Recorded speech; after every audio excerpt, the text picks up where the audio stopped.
Scientific ಅದೇ ತುಂಬ ಕಾಯಿ ಬಿಡ್ತಿದೆಯಾ, ತುಂಬ ತೊಂದರೆಗಳು ಬರ್ತಾ ಇದ್ದಾವೆ. ಇವತ್ತು ನೋಡಿರುವಂಥ ಕಾಯಿ ಮೇಲೆ ನಾಳೆ ಬಂದರೆ ಚಿಕ್ಕೆಗಳು ಕಾಣಿಸ್ತಾ ಇದ್ದಾವೆ. ಅದೇ water lesson soap green patches ಬರ್ತಾ ಇದೆ, ತುಂಬ ತೊಂದರೆಗಳು ಬರ್ತಾ ಇದ್ದಾವೆ. ಇವತ್ತು ಈ ಮೂಲೆಯಲ್ಲಿ ಬಂದರೆ ನಾಳೆ ಆ ಮೂಲೆಯಲ್ಲಿ ಬಂದಿರುತ್ತೆ. ಕಂಪ್ಲೀಟ್ ತೋಟ ಎಲ್ಲ ಡ್ಯಾಮೇಜ್ ಆಗ್ತಿರ್ತದೆ. 90% ಇಂದ ಲಾಸ್ ಕೂಡ ನಮ್ಮಲ್ಲಿ ಆಗ್ತಾ ಇದೆ. ಸೊ ನಮಸ್ಕಾರ ರೈತರೆ, ನಾನು ನಿಮ್ಮ ಶ್ರೀಕಾಂತ್. ಇವತ್ತಿನ ಸ್ಮಾಲ್ ವಿಷಯ ಅಂದರೆ ಬ್ಯಾಕ್ಟೀರಿಯಲ್ ಬ್ಲೈಟ್ ಬಗ್ಗೆ ಒಂದು ಸ್ವಲ್ಪ ಮಾತಾಡೋಣ ಅಂತ. ಇನ್ನು ಬ್ಯಾಕ್ಟೀರಿಯಲ್ ಬ್ಲೈಟ್ ಬಂದುಬಿಟ್ಟು ನಿಮಗೆ ಫಸ್ಟು ಇದೊಂದು ಬ್ಯಾಕ್ಟೀರಿಯಾ, ಇದ್ರ ಸೈಂಟಿಫಿಕ್ ನೇಮ್ ಆಗಲಿ ಇದಕ್ಕೆ ಕಾಸಲ್ ಆರ್ಗ್ಯಾನಿಸಮ್ ಅಂತ ಬರುತ್ತೆ. ಅದು ಬಂದುಬಿಟ್ಟು ನಿಮಗೆ ಜಾಂಥೋಮೋನಸ್ ಸಿಟ್ರಿ ಅಂತ ಬರುತ್ತೆ. ಇನ್ನೊಂದು ಕಾಸಲ್ ಆರ್ಗ್ಯಾನಿಸಮ್ ಬಂದುಬಿಟ್ಟು ನಿಮಗೆ ಜಾಂಥೋಮೋನಸ್ ಆಕ್ಸಿನೋಪೋಡಿಸ್ ಅಂತ ಸ್ಪೆಸಿಸ್ ಬರುತ್ತೆ ನಿಮಗೆ. ಸೊ ಇದರಲ್ಲಿ ಏನಾಗುತ್ತೆ ಅಂದರೆ ಫಸ್ಟು ಬ್ಯಾಕ್ಟೀರಿಯಾ ಏನಕ್ಕೆ ಬರುತ್ತೆ ಅಂತ ತಿಳ್ಕೊಳ್ಳೋಣ. ಏನಕ್ಕೆ ಬರುತ್ತೆ, ಇದರಿಂದ ಏನಕ್ಕೆ ಪ್ರಾಬ್ಲಮ್ಗಳಾಗ್ತವೆ, ಏನಕ್ಕೆ ಬಂತು ಅನ್ನೋದು ನೋಡಿ ಡಿಫ್ರೆನ್ಸ್. ಏನಕ್ಕೆ ಬರುತ್ತೆ, ಏನಕ್ಕೆ ಬಂತು ಅನ್ನೋದು ಇಂಪಾರ್ಟೆಂಟು. ಇನ್ನು ಬಂದ ಮೇಲೆ ಏನು ಕ್ರಮ ಕೈಗೊಳ್ಳಬೇಕು, ಇಲ್ಲ ಬರೋಕ್ಕಿಂತ ಮುಂಚೆ ಏನು ಮಾಡಬೇಕು ಅನ್ನೋದು ತುಂಬ ಇಂಪಾರ್ಟೆಂಟ್ ಆಗಿದೆ ಇವಾಗ. ಸೊ ನಾವು ಸ್ವಲ್ಪ ಮಾತಾಡೋಣ ಇದ್ರ ಬಗ್ಗೆ. ಸೊ ಬ್ಯಾಕ್ಟೀರಿಯಲ್ ಬ್ಲೈಟ್ ಬರಬೇಕಾದ್ರೆ ಸ್ವಲ್ಪ ನಮ್ಮ ಕ್ಲೈಮೇಟಿಕ್ ಕಂಡೀಷನ್ ಚೇಂಜಸ್ ಆಗುತ್ತೆ.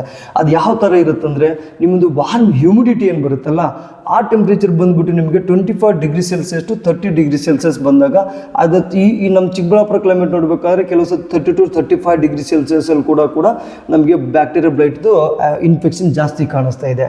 ಕರೆಕ್ಟಾ? ಸೊ ಇನ್ ಕಂಡೀಷನ್ ಅಂದರೆ first warm condition 25 to 30 degree Celsius ಬಂತು ಅಂದರೆ 100% ನಮಗೆ ಬ್ಲೈಟ್ ಬರುತ್ತೆ ಅಂತ ತಿಳ್ಕೊಂಬಿಡೋಣ. ಇನ್ನು ಎರಡನೇ ಕಂಡೀಷನ್ ಬಂದುಬಿಟ್ಟು ಹ್ಯೂಮಿಡ್ ಕಂಡೀಷನ್ ಆಗುತ್ತಲ್ಲ, ಆ ಹ್ಯೂಮಿಡ್ ಅಂದರೆ ಹಬೆ ಹೇಳ್ತಾ ಇರ್ತದಲ್ಲ, ಏನೋ ತೋಟದ ಒಳಗೆ ಹೋಗ್ತಾ ಇರ್ತೀವಿ, ತುಂಬ ಸೆಕೆ ಬಂದಂಗೆ ಆಗ್ತದೆ, ಹಬೆ ಹೇಳ್ತಾ ಇರ್ತದಲ್ಲ, ಅದು ಕೂಡ ನಿಮ್ಮ ಬ್ಯಾಕ್ಟೀರಿಯಲ್ ಬ್ಲೈಟನ್ನು ಈ ಮ್ಯಾಚೂರ್ ಮಾಡೋಕ್ಕಾಗಲಿ ಆ ಸ್ಪೋರ್ಸ್ ಹುಟ್ಕೊಳ್ಳೋಕ್ಕಾಗಲಿ ತುಂಬ ನಿಮಗೆ ಚಾನ್ಸ್ ಮಾಡಿ, ಅಂದರೆ ಫೇವರೇಬಲ್ ಕಂಡೀಷನ್ ಅದಕ್ಕೆ ನಾವು ಅಂತೀವಿ. ಇನ್ನು ಎರಡನೇದು ಬಂದುಬಿಟ್ಟು ಇದರಿಂದ ಆಗುವಂಥದ್ದು ನಮಗೆ ಮಿನಿಮಮ್ 90% ಈಲ್ಡಲ್ಲೂ ಕೂಡ ನಾವು ಇಲ್ಲಿ ಲಾಸಸ್ ಆಗ್ತೀವಿ. ಬ್ಯಾಕ್ಟೀರಿಯಲ್ ಬ್ಲೈಟ್ ಅಂದಾಗೆ 90%. ನಾನು ಲಾಸ್ಟ್ ಟೈಮ್ ನಿಮಗೆ ನಿಮ್ಯಾಟೋಡ್ ಬದಲು ಹೇಳಿದೆ, ನಿಮ್ಯಾಟೋಡ್ ಬಂದು 30 to 40% ನಿಮಗೆ ಈಲ್ಡ್ ಲಾಸಸ್ ಆಗುತ್ತೆ. ಬಟ್ ಬ್ಯಾಕ್ಟೀರಿಯಲ್ ಬ್ಲೈಟ್ ಬಂದಾಗ 90%. ಇನ್ನು ಕೆಲವು ಕಡೆ ಅನಂತಪುರ ಏರಿಯಾ ಆಗಲಿ, ಇನ್ನು ನಿಮಗೆ ಬೊಮ್ಮನಹಳ್ಳಿ ಏರಿಯಾ ಆಗಲಿ, ಇನ್ನು ಬಳ್ಳಾರಿ ಆಗಲಿ, ಇನ್ನು ಕುಷ್ಟಗಿ ಕಡೆ ಆಗಲಿ, ಇನ್ನು ಕೆಲವು ಕಂಡೀಷನ್ ಇದ್ದಾವಲ್ಲ, ಅಲ್ಲಿ ತುಂಬ ಫೇವರೇಬಲ್ ಕಂಡೀಷನ್ ಬಂದಾಗ ಇದು ಅನ್ಕಂಟ್ರೋಲ್ ಬ್ಯಾಕ್ಟೀರಿಯಾ. ಸೊ ಇದಕ್ಕೆ ಸುಮಾರು ತಾನೇ ಹೇಳ್ಬೋದು, ಇದಕ್ಕೆ ಕಂಟ್ರೋಲ್ ಮಾಡೋಕ್ಕೆ ಸಾಧ್ಯ ಇಲ್ಲ. ಬಟ್ ಆದರೂ ನೀವು ಪ್ರಯತ್ನ ನಿಮ್ಮ ಜೊತೆ ಚೆನ್ನಾಗಿದ್ದರೆ, ಆ ಥರ ನಿಮ್ಮ ತೋಟನೂ ಆ ಥರ ಮೇಂಟೈನ್ ಮಾಡ್ಕೊಂಡಿದ್ರೆ ಇದನ್ನು ನಾವು ಇಲ್ಲಿ ಕಂಟ್ರೋಲ್ ಮಾಡಬಹುದು. ಇಲ್ಲ ಅಂತ ನಾನು ಹೇಳ್ತಿಲ್ಲ, ಕಂಟ್ರೋಲ್ ಮಾಡಬಹುದು. ಕರೆಕ್ಟಾ? ಸೊ ಇದು ಏನಾಗುತ್ತೆ ಅಂದರೆ ನಿಮ್ಗೆ ಹೇಳ್ದಲ್ಲ, ನಾವು ವಾರ್ಮ್ ಕಂಡೀಷನ್ ಬರುತ್ತೆ, ಸೊ ಹ್ಯೂಮಿಡ್ ಕಂಡೀಷನ್ ಆಗಿರುತ್ತೆ, 90% ಇಲ್ಲಿ ಲಾಸಿಂಗ್ ಬರುತ್ತೆ. ಇದರಲ್ಲಿ ಏನಾಗುತ್ತೆ ಅಂದರೆ ಗಮ್ಮಿ ಥರ ಒಂದು ಸ್ಟಿಕ್ ಬರುತ್ತೆ, ಅಂದರೆ ಸ್ಟಿಕ್ಕಿ ಫ್ಲೂಡ್ ಬರ್ತದೆ. ಕಾಯಿ ಬಂದುಬಿಟ್ಟು ಹೊಡಿತದೆ, ಹೊಡೆದೋದ್ಮೇಲೆ ಒಂದು ಸ್ವಲ್ಪ ಮಳೆ ಆಗಿರುತ್ತೆ, ಮಳೆ ಬಂದಮೇಲೆ ಸ್ಟಿಕ್ಕಿ ಫ್ಲೂಡ್ ಸಲುವಾಗಿ ಸೀಕ್ರೆಟ್ ಆಗಿ ಸ್ಟಾರ್ಟ್ ಆಗ್ತದೆ. ಆ ಸ್ಟಿಕ್ಕಿ ಫ್ಲೂಡ್ ಕೂಡ ಇನ್ನೊಂದು ಎಲೆ ಮೇಲೆ ಬಿದ್ದು, ಇಲ್ಲ ಆ ನಮ್ಮದು ಸ್ಟೆಮ್ ಇರುತ್ತಲ್ಲ, ಸ್ಟೆಮ್ಮಲ್ಲೂ ಕೂಡ ಒಳಗಡೆ ಇನ್ಸರ್ಟ್ ಹಾಕ್ಕೊಂಡು ಅಲ್ಲೊಂದು ಜಾಗ ಮಾಡ್ಕೊಂಡು ಕೂತ್ಕೊಂಡ್ಬಿಡುತ್ತೆ. ತಿರ್ಗಿ ಮತ್ತೆ ಫೇವರೇಬಲ್ ಕಂಡೀಷನ್ ಬಂದಾಗ ತಿರ್ಗಿ ಮತ್ತೆ ಓಪನ್ ಆಗೋಕ್ಕೆ ಸ್ಟಾರ್ಟ್ ಆಗುತ್ತೆ. ಇವಾಗ ನೀವು ಕೆಲವು ಜನ ಅನ್ಬೋದು, ನಾನು ನಿನ್ನೆ ಸ್ಪ್ರೇ ಕೊಟ್ಟಿದ್ದೆ, ಚೆನ್ನಾಗಿ ಬರ್ನಿಂಗ್ ಆಗಿತ್ತು, ತಿರ್ಗಾ ಮತ್ತೆ 4 days ಆದಮೇಲೆ ತಿರ್ಗಾ ಮತ್ತೆ ಅದೇ ಸ್ಪಾಟ್ಸ್ ನನಗೆ ಬೇರೆ ಗಿಡದಲ್ಲಿ ಬೇರೆ ಜಾಗದಲ್ಲಿ ಕಾಣಿಸ್ತಾ ಇದೆ. ಈ ಕಂಪ್ಲೇಂಟ್ ಸುಮಾರು ಇದೆ. ಸೊ ಅದಕ್ಕೆ ಹೇಳೋದು, ಯಾವಾಗ ಪ್ರೂನಿಂಗ್ ಎಲ್ಲ ಮಾಡಿರ್ತಿಲ್ಲ, ಇಲ್ಲ ರೆಸ್ಟ್ ಎಲ್ಲ ಮಾಡಿರ್ತಿರಲ್ಲ, ಅಲ್ಲಿಂದ ಬಂದು ಹುಟ್ಕೊಂಡಿರುವಂಥ ತೊಂದರೆ ಇದು. ಸೊ ಅದನ್ನು ಹೇಳ್ದಲ್ಲ ನಿಮಗೆ, ಯಾವಾಗ ಬ್ಲೈಟ್ ಅನ್ನೋದು ನಿಮ್ಮ ಪ್ರತಿಯೊಂದು ಜಾಗದಲ್ಲಿ ಇರ್ತದೆ, ಈ ಭೂಮಿ ಮೇಲೆ ಇದೆ, ಅಲ್ಲಿ ಗಿಡ ಇದೆ ಅಂದರೆ, ಒಂದು ಸಸ್ಯ ಇದೆ ಅಂದರೆ ಅದರ ಹತ್ರ ಅಕ್ಕಪಕ್ಕ ಬ್ಯಾಕ್ಟೀರಿಯಾ ಫಂಗಸ್ ಬೆಳ್ಕೊಂಡು ಬೆಳುತ್ತೆ. ಈ ಮನುಷ್ಯ, ಈ ಹ್ಯೂಮನ್ ಬೀಯಿಂಗ್ ಅಂದರೆ ಈ ಮನುಷ್ಯ ಪ್ರಾಣಿಗೂ ಒಂದು ರೋಗ ಇದ್ಮೇಲೆ ಗಿಡಕ್ಕೊಂದು ರೋಗ ಇದ್ದೇ ಇರುತ್ತೆ. ಸೊ ಅದನ್ನು ಯಾವ ಥರ ಅಂದರೆ ಫೇವರೇಬಲ್ ಕಂಡೀಷನ್ ಬಂದ ಮೇಲೆ ಅದು ನಮಗೆ ಇಲ್ಲಿ ಅಟ್ಯಾಕ್ ಆಗ್ತದೆ. ನೋಡಿ, ಜಾಸ್ತಿ ಮಳೆ ಬಂದಾಗ, ಕೋಲ್ಡ್ ಆದಾಗ ನಮ್ಗೆ ಶೀತ ಆಗ್ತದಲ್ಲ, ಸೊ ಅದೇ ಸೇಮ್ ಇದರಲ್ಲಿ ಫೇವರೇಬಲ್ ಅಂದರೆ ಯಾವಾಗ ಜಾಸ್ತಿ ಮಳೆ ಬರುತ್ತೋ, ಯಾವಾಗ ಈ ಥರ ಹ್ಯೂಮಿಡ್ ಕ್ಲೈಮೇಟ್ ಆಗುತ್ತೋ, ಅದಕ್ಕೆ ಇದೊಂದು ಫೇವರೇಬಲ್ ಕಂಡೀಷನ್, ಆ ಟೈಮಲ್ಲಿ ಈ ಬ್ಯಾಕ್ಟೀರಿಯಾ ಸ್ಪ್ರೆಡ್ಡಿಂಗ್ ಆಗೋಕ್ಕೆ ಚಾನ್ಸ್ ಆಗುತ್ತೆ. ದಟ್ ಮೀನ್ಸ್ 100% ಇದೆ ನಮಗೆ ಪ್ರಾಬ್ಲಮ್ ಆಗ್ತಿರೋದು. ಸೊ ಅದನ್ನು ಹೆಂಗೆ ತಡೆಗಟ್ಟಬೇಕು, ಏನೇನು ಮಾಡಬೇಕು ಅನ್ನೋದು ನೋಡೋಣ. ಕರೆಕ್ಟಾ? ಸೊ ಇದರಿಂದ ಕಾಜಸ್ಸು ಯಾವುದರಿಂದ ಈ ಬ್ಲೈಟ್ ಸ್ಪ್ರೆಡ್ ಆಗ್ತದೆ ಅನ್ನೋದು ನೋಡೋಣ. ಇವಾಗ ಬ್ಲೈಟ್ ಅಂದರೆ ಇನ್ ಶಾರ್ಟ್ ಹೇಳಿದೆ ನಿಮಗೆ, ಈ ಥರ ಇರ್ತದೆ. ಯಾವುದರಿಂದ ಬ್ಲೈಟ್ ಸ್ಪ್ರೆಡ್ ಆಗ್ತದೆ ಅಂದರೆ, ಫಸ್ಟು ಬಂದುಬಿಟ್ಟು ನಿಮಗೆ ಒಂದು ಓಡುವಂಥ ಗಾಳಿ, ಅಂದರೆ ಬೀಸುವಂಥ ಗಾಳಿಯಿಂದ ನಿಮಗೆ ಫಸ್ಟು ಬ್ಲೈಟ್ ಅಟ್ಯಾಕ್ ಆಗೋದು. ಇನ್ನು ಎರಡನೇ ಪಾಯಿಂಟ್ ಬಂದುಬಿಟ್ಟು ಸುರಿಯುವಂಥ ಮಳೆ, ಅಂದರೆ ಹೆವಿ ರೇನ್ಫಾಲ್ ಏನಾಗ್ತದಲ್ಲ, ಹೆವಿ ರೇನ್ಫಾಲ್ ಆಗೋದ್ರಿಂದ ತುಂಬ ನಿಮಗೆ ಬ್ಲೈಟ್ ಸ್ಪ್ರೆಡ್ಡಿಂಗ್ ಬರುತ್ತೆ. ಇನ್ನು ಮೂರನೇ ಪಾಯಿಂಟ್ ಬಂದುಬಿಟ್ಟು ನಿಮಗೆ ಕಂಟಾಮಿನೇಟೆಡ್ ಪ್ರೂನಿಂಗ್ ಟೂಲ್ಸ್ ಅಂತ ತಗೊಳ್ಳೋಣ. ಅಂದರೆ ಯಾವ ನಿಮ್ಮ ಸಿಕ್ಯಾಟ್ರ್ ಇರುತ್ತಲ್ಲ, ಸಿಕ್ಯಾಟ್ರ್ ಆಗಲಿ, ಕೆಳಗಡೆ ಗುದ್ಲಿಗಳಾಗಲಿ, ಇಲ್ಲ ನಾವು ಟ್ರೆಂಚ್ ಮಾಡಿಸ್ಬೇಕಾದ್ರೆ ಘಾತಗಳು ಹಾಕ್ಸಿರ್ತೀವಿ, ಇಲ್ಲ ಟ್ರ್ಯಾಕ್ಟರ್ ಓಡಿಸಿರ್ತೀವಿ, ಏನೇನೋ ಯಾವ ಟೂಲ್ಸ್ ಯೂಸ್ ಮಾಡಿರ್ತೀರಲ್ಲ ಆ ಟೂಲ್ಸಿಂದ ಕೂಡ ನಿಮ್ಮಲ್ಲಿ ಬ್ಯಾಕ್ಟೀರಿಯಾ ಬರುವಂಥ ಸಾಧ್ಯತೆ ಇದೆ ಅಂತ ಸೈನ್ಸ್ ಹೇಳುತ್ತೆ. ಕರೆಕ್ಟಾ? ಇನ್ನು 4ನೇ ಪಾಯಿಂಟ್ ಬಂದುಬಿಟ್ಟು ಇನ್ಸೆಕ್ಟ್ ಬೈಟಿಂಗ್ ಅಂತ ಅಂತೀವಿ. ಇವಾಗ ನೋಡಿರಿ, ಸುಮಾರು ಕಡೆ ಇವಾಗ ದುಂಬಿ ಹುಳಗಳು ಬಂದವು, ಆಮೇಲೆ ಕಾಯಿ ಕಚ್ತಿದ್ವಲ್ಲ, ಫ್ಲವರ್ ಎಲ್ಲ ಕಚ್ತಿದ್ವಲ್ಲ, ಆ ಹುಳುಗಳಿಂದಾಗಲಿ ಇಲ್ಲ ಹನಿ ಬೀಗಳಿಂದಾಗಲಿ, ಇನ್ಸೆಕ್ಟ್ ಅಂದರೆ ಯಾವುದೇ ಥರ ಒಂದು ಅದರಿಂದ ಕೂಡ ನಿಮಗೆ ಬ್ಲೈಟ್ ಇಲ್ಲಿ ಟ್ರಾನ್ಸ್ಮಿಟ್ ಆಗುತ್ತೆ. ಒಬ್ಬರು ತೋಟದಲ್ಲಿದೆ, ನಮ್ಮ ತೋಟದಲ್ಲಿ ಬರೋಕ್ಕೆ ಕಾರಣ ಅಂದರೆ ಅಲ್ಲಿಂದ ಪೋಲನ್ಸ್ ಆದರೂ ಬಂದಿರುತ್ತೆ, ಅಲ್ಲಿಂದ ನಾನು ಅವಾಗಲೇ ಹೇಳ್ದಲ್ಲ ನಿಮಗೆ ಯಾವ ಥರ ಸ್ಟಿಕ್ಕಿ ಫ್ಲೂಯಿಡ್ ಬಂದಿರುತ್ತೆ. ಬ್ಯಾಕ್ಟೀರಿಯಾಗೆ ಸ್ಟಿಕ್ಕಿ ಫ್ಲೂಯಿಡು ಆ ಫ್ಲೂಯಿಡ್ ಮೇಲೆ ಕೂತ್ಕೊಳ್ಳುತ್ತೆ. ಇವಾಗ ಫಾರ್ ಎಕ್ಸಾಂಪಲ್ ತೊಗೊಳ್ಳೋಣ, ಯಾವಾಗಲೂ ನೊಣಗಳಿರ್ತವೆ, ನೊಣಗಳಂದರೆ ಮಾಸೆಗಳು, ಆ ನೊಣಗಳಾಗಲಿ ಹನಿ ಬೀಸ್ ಆಗಲಿ, ಅದು ಕಾಲುಗಳಲ್ಲಿ ಏನಿರುತ್ತೆ ಅಂದರೆ ಸ್ಪಂಜ್ ಇರುತ್ತೆ, ಆ ಸ್ಪಂಜಲ್ಲಿ ಕೂತ್ಕೊಳ್ಳುತ್ತೆ. ಆ ಕೂತ್ಕೊಂಡು ಬಂದುಬಿಟ್ಟು ಬೇರೆ ಗಿಡದಾಗ ಕೂತ್ಕೊಂಡಾಗ ಆ ಬ್ಯಾಕ್ಟೀರಿಯಾ ಕೂಡ ಇಲ್ಲಿಂದ ಸರ್ವೈವ್ ಆಗ್ತದೆ. ಸೊ ಅಲ್ಲಿಂದ ನಮಗೆ ಇಲ್ಲಿ ಟ್ರಾನ್ಸ್ಫರ್ ಆಯಿತು. ಸೊ ಅದಕ್ಕೆ ಅಂದರೆ ಇನ್ಸೆಕ್ಟಿಂದ ಕೂಡ ನಿಮಗೆ ಬ್ಯಾಕ್ಟೀರಿಯಾ ಬರುತ್ತೆ. ಇನ್ನು 3rd ಪಾಯಿಂಟ್ ಬಂದುಬಿಟ್ಟು over use of nitrogenous fertiliser. ಏನು ಹೇಳಿ? Over use of nitrogenous fertiliser. ಅವು ಯೂಸ್ ಮಾಡೋದ್ರಿಂದ ಕೂಡ ನಿಮ್ಮಲ್ಲಿ ಬ್ಲೈಟು ತುಂಬ ಕಾಣಿಸ್ಕೊಳ್ಳುತ್ತೆ. ಇಲ್ಲಿ ಬಂದುಬಿಟ್ಟು ಇಲ್ಲಿ ಒಂದು ಹೇಳ್ತೀವಿ, over use of nitrogen fertiliser and less use of micronutrients. ಅಂದರೆ ಯಾವಾಗ ನೀವು ಮೈಕ್ರೋ ನ್ಯೂಟ್ರಿಯೆಂಟ್ಸ್ ಘಟಕಗಳು ನಿಮ್ಮ ಗಿಡದಲ್ಲಿ ಕೊರತೆ ಆಗುತ್ತೆ, ಆವಾಗ ಕೂಡ ನಿಮ್ಮ ಗಿಡದಲ್ಲಿರುವಂಥ ಇಮ್ಯುನಿಟಿ ಪವರ್ ಲೋ ಆಗುತ್ತೆ.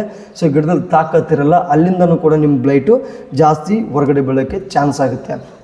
ಸೊ ಇದರಿಂದಾಗಲಿ ನೀವು ತಿಳ್ಕೊಂಡಿರ್ಬೋದು ನೀವು ಇಲ್ಲಿವರೆಗೂ ನಾನು ಹೇಳಿದ ಪಾಯಿಂಟ್ ಮೇಲೆ ಯಾವುದೇ ಥರ ಅವಾಯ್ಡ್ ಮಾಡಬೇಕು ಅಂತ. ಕರೆಕ್ಟಾಗಿ ನಿಮಗೆ ಇನ್ನು ನೋಡಿ, ವಿಂಡ್ ಯಾವ ಥರ ಅವಾಯ್ಡ್ ಮಾಡಬೇಕು, ಮಳೆ ಯಾವ ಥರ ಅವಾಯ್ಡ್ ಮಾಡಬೇಕು, ಕರೆಕ್ಟ್ ಕಂಟಾಮಿನೇಟೆಡ್ ಫ್ರೂಟಿಂಗ್ ಟೂಲ್ಸ್ ಯಾವ್ದು ಮಾಡೋಣ, ಒಂದು ಬಿಟ್ಬಿಡೋಣ, ಮಳೆದೊಂದು ಬೇರೆ ಕಾನ್ಸೆಪ್ಟ್ ತೊಗೊಳ್ಳೋಣ. ಕರೆಕ್ಟಾ? ಇನ್ನು ಇನ್ಸೆಕ್ಟ್ ಯಾವ ಥರ ಮಾಡಬೇಕು, ಇನ್ನು ನೈಟ್ರೋಜನ್ ಫರ್ಟಿಲೈಸರ್ ಯೂಸ್ ಮಾಡಬೇಕಾ ಇಲ್ವಾ ಅಂತ ನೋಡಬೇಕು. ಕರೆಕ್ಟಾ? ಇನ್ನು ಬಂದುಬಿಟ್ಟು ಯಾವ ಥರ ಮೈಕ್ರೋ ನ್ಯೂಟ್ರಿಯೆಂಟ್ ನಿಮ್ಮ ತೋಟದಲ್ಲಿ ಯೂಸ್ ಆಗ್ತಿದೆ ಅನ್ನೋದು ತುಂಬ ಇಂಪಾರ್ಟೆಂಟ್ ಇದೆ.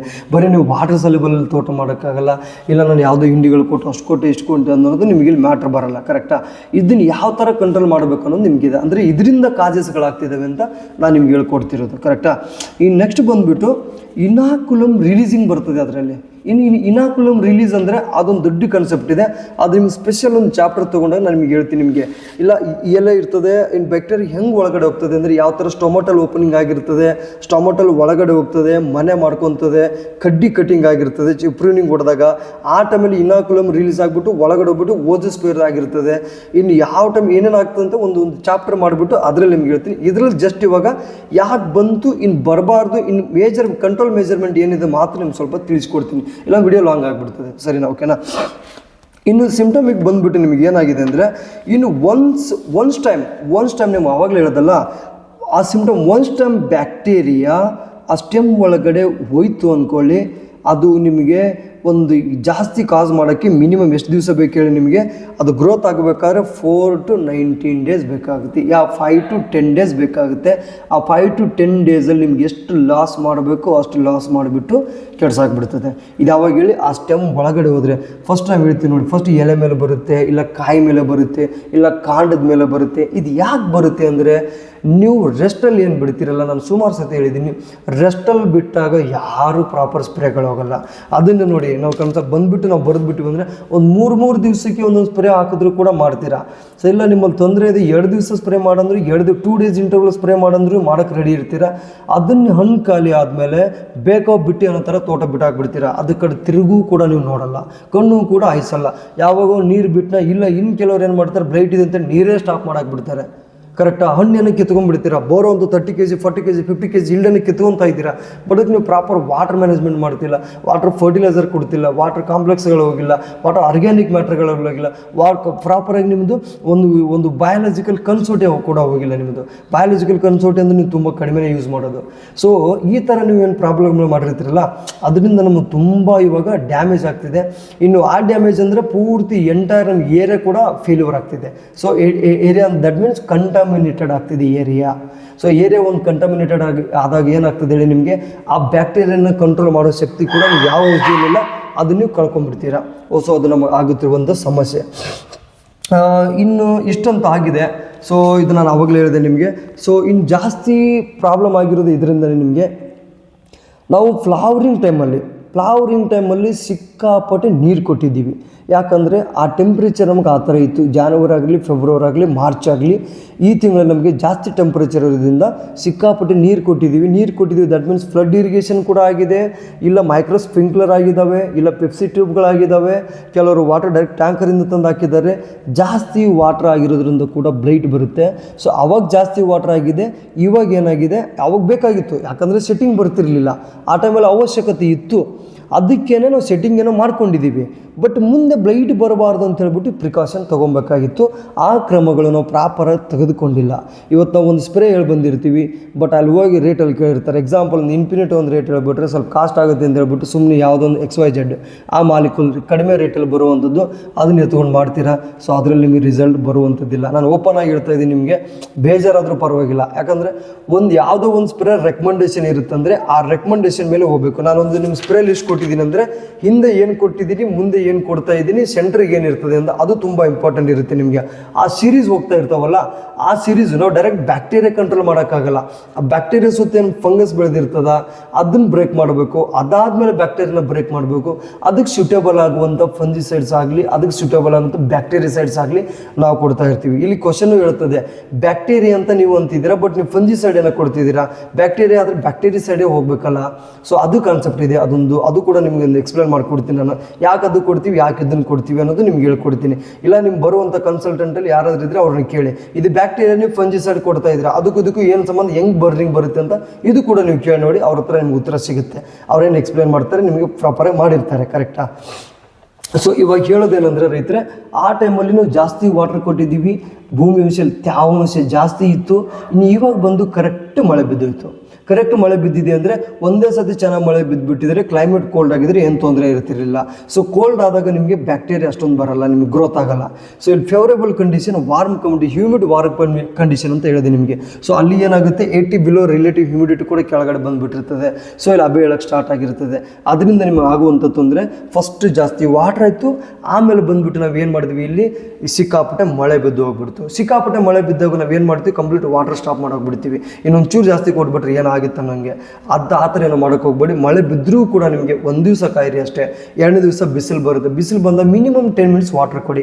ಆ 10 ಮಿನಿಟ್ಸ್ ವಾಟರ್ ಜೊತೆ ಏನು ಮಾಡಿ ಅಂದರೆ, ಯಾವುದೋ ಒಂದು ಕಾಪರ್ ಬೇಸ್ಡ್ ಇರುವಂಥದ್ದು ಮೈಕ್ರೋ ನ್ಯೂಟ್ರೆಂಟ್ ಕೆಳಗಡೆ ಹೋಗ್ತಾ ಇರಿ.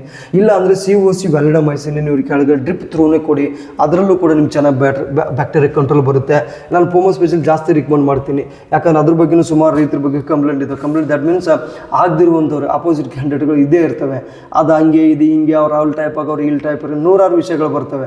ಅದನ್ನ ತಲೆ ಕೆಡಿಸ್ಕೊಳ್ಳಲ್ಲ. ನಮಗೆ ರಿಸಲ್ಟ್ ಏನು ಮುಖ್ಯ ಇದೆ ಅದನ್ನು ಮಾತ್ರ ನಾವು ಟಾರ್ಗೆಟ್ ಮಾಡಬೇಕಾಗಿದೆ ಇವತ್ತು.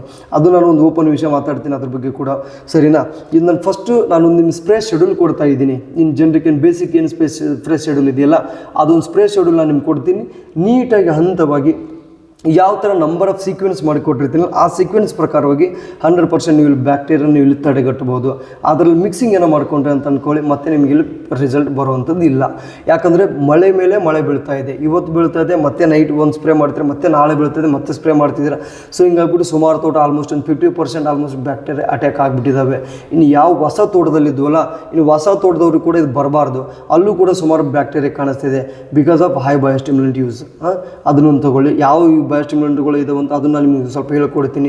ಯಾವುದನ್ನ ಅವಾಯ್ಡ್ ಮಾಡಬೇಕಂತಲೂ ಹೇಳ್ಕೊಡ್ತೀನಿ, ಯಾವ್ದು ಯೂಸ್ ಮಾಡಬಾರ್ದು ಅಂತಲೂ ಹೇಳ್ಕೊಡ್ತೀನಿ, ಯಾವುದರಿಂದ ಏನು ತೊಂದರೆ ಆಗ್ತಿದೆ ಅಂತಲೂ ಹೇಳ್ಕೊಡ್ತೀನಿ ನಿಮಗೆ. ಕರೆಕ್ಟಾ?